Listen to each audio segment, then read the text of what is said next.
Vous êtes là ce soir avec nous dans la spéciale #Love de Pigeon, notamment pour commenter l'expérience incroyable que nous allons faire maintenant. Sur le marché de l'amour, je ne vais pas vous l'apprendre, vous qui êtes sexologue officiel, il y a toute une série de charlatans qui se disent parfois coach de l'amour, love coach. Alors nous organisons un speed dating géant avec une des participantes qui est complice et qui a dans son oreille, exactement comme moi, une oreillette. Dans l'oreillette, il y a 2 love coachs.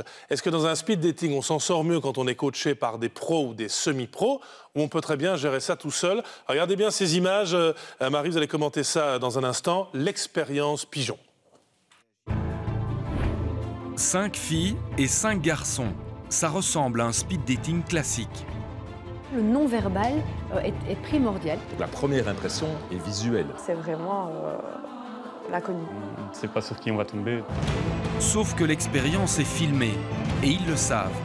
Le stress était quand même assez élevé. Des rencontres de 7 minutes, arrêtées par un gong.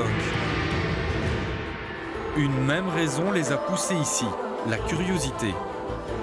Je me suis dit tout simplement pourquoi pas. Je me suis dit pourquoi pas. Pourquoi pas. Pourquoi pas. Mais il y a une chose qu'ils ignorent. Parmi eux, il y a une candidate qui est munie d'une oreillette. C'est Amandine Nicotra, 21 ans, étudiante en traduction. En régie, 2 coachs en séduction vont la guider. Julie Duchemin, architecte du désir et sexologue. Et Thierry Cotten, auteur du livre Les 12 clés pour séduire avec élégance. À tout moment, ils peuvent intervenir. Ne leur soyez pas trop de questions, Amandine. Laisse-lui développer. Les love coachs vont-ils faire la différence? Amandine aura-t-elle les faveurs des garçons? Bienvenue au speed dating, dont n'est pas des pigeons. Avant l'exercice, c'est l'heure des premiers conseils. Comment tu te sens là déjà en ce moment? Là, je suis un peu excitée. Je me réjouis un peu de voir où ça peut mener. Je viens déjà avec l'idée de vouloir me prêter à fond au jeu. Les seules choses qu'il ne faut pas aborder, ce sont de demander à l'autre personne si elle veut te revoir ou non, et lui demander ses coordonnées, par exemple. Toutes les autres questions sont ouvertes et toutes les autres questions sont possibles. 2 mots-clés que tu vas retenir. Curieuse et mystérieuse. Donc avec Amandine, ce qu'on lui a conseillé, c'est de pouvoir vraiment être à l'écoute aussi de la personne qui sera en face d'elle. Je lui dis, Amandine, tu es quelqu'un qui, physiquement, tu ne dois absolument pas surjouer parce que ta simple présence physique est suffisante. On entre maintenant dans le vif du sujet. Moi, c'est Charlie. Charlie, ouais. Et t'as quel âge? J'ai 27 ans. Et tu fais quoi dans la vie? Je suis cuisinier dans un restaurant italien. Les origines italiennes ou... Ma mère est sicilienne. Mon père est sicilien aussi. Ah, on va bien s'entendre. Tu peux lui demander s'il a envie de savoir quelque chose de toi. Tu veux savoir quoi sur moi? Des enfants, si tu veux des enfants. Je crois que là, pour l'instant, non. Et après, oui, je pense que des enfants, oui, ça c'est sûr. Il faut quand même se chauffer. Je pense que c'est quand même un fameux exercice. C'était la première fois pour Amandine. Avec d'autres garçons, ça va chauffer un peu plus vite. Tu fais quoi de beau dans la vie, dis-moi? Dans la vie, je suis étudiante en traduction. Et toi? Je suis conducteur de train. Tu parles néerlandais? Een beetje, hein. Une beetje, ja. J'ai du grec, du latin. Du grec et du... J'adore. Latin, j'adore. Là, tu as volé mon cœur. Tu peux lui dire ta citation, justement. Oui, balance-lui ton latin. C'est nocete ipsum. Ça veut dire connais-toi toi-même. T'en penses quoi? Mais très, très profond. Ils ont parlé de beaucoup de choses qui les réunissaient. Et donc, il y a eu un sentiment, je pense, d'harmonie entre eux. Être à l'aise est une chose, mais être à l'aise avec une oreillette dans l'oreille, là, je lui dis vraiment chapeau. Qu'est-ce qui fait que tu te sens à l'aise avec une femme? Du coup, avec une femme, si t'es à l'aise ou pas, comment tu le sais? Moi? Oui. Moi, je suis à l'aise avec une femme à partir du moment où je commence plus à réfléchir.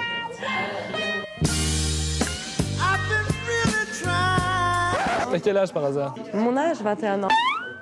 T'as 21 ans. Oui, pourquoi t'es étonnée? Tu les fais pas du tout. C'est positif. Tu fais vachement plus. Amandine n'a pas fini d'en entendre sur son âge. T'as quel âge? 21 ans. 29 ans? 21... 29? J'étais choqué. Tu fais un peu plus, mais... Enfin, on ne peut pas dire ça normalement à une femme. Pas vraiment un gentleman. Il y en a avec qui ça ne colle décidément pas. J'adore aller au cinéma. T'aimes pas le cinéma? Non, j'aime bien passer le temps, j'ai des animaux à la maison. T'as des gros animaux? Et un cochon, ouais. Un cochon? Ouais. T'aimes bien les animaux, toi? Je suis allergique. Oui, c'était difficile. J'ai l'impression de tourner en rond avec lui. Le but n'est pas de plaire à tout le monde. Après quelques maladresses, certains se sentent enfin plus à l'aise. J'aimerais bien, d'ici quelques mois, commencer l'apnée. Tu as des sensations vraiment incroyable quand tu nages comme ça. Si tu le sens, tu peux dire tu as l'air très doux comme garçon. Mais t'as l'air trop mignon comme garçon, t'es tout doux, tout calme, tout souriant, un peu rouge comme ça. Oui. Mais c'est tout mignon. C'est déjà l'heure du verdict. Les garçons vont écrire leurs préférences sans savoir qu'Amandine était coachée. Les conseils étaient-ils efficaces? Quelles filles vont-ils choisir en premier? Marie, Amandine et Ségolène. Ségolène. Amandine. Parmi toutes les candidates, il y en avait une qui était coachée. C'est pas une blague. C'est pas vrai. En fait, ça ne m'étonne pas. Si je l'ai mis en première, ça veut dire que ça a sûrement fonctionné. Donc. Enfin, moi, je la trouvais pas naturelle. Il posait les questions intéressantes. Elle avait de la répartie et je pense que ça lui a servi. Génial. Avec 3 votes sur 5, Amandine emporte la majorité des suffrages. C'est une victoire pour les Love Coach. Ah, elle a dégusté sur l'âge, hein, Raphaël. Ouais, mais ça a l'air de marcher quand même. Ceci dit, madame, moi, je vais faire l'apnée aussi d'ici quelques mois. Ça a l'air de marcher, écoutez. Marie Dapono, vous êtes sexologue. Est-ce que ça, c'est la preuve par A plus B qu'on doit être coaché et qu'il y a des conseils très concrets qu'on peut donner?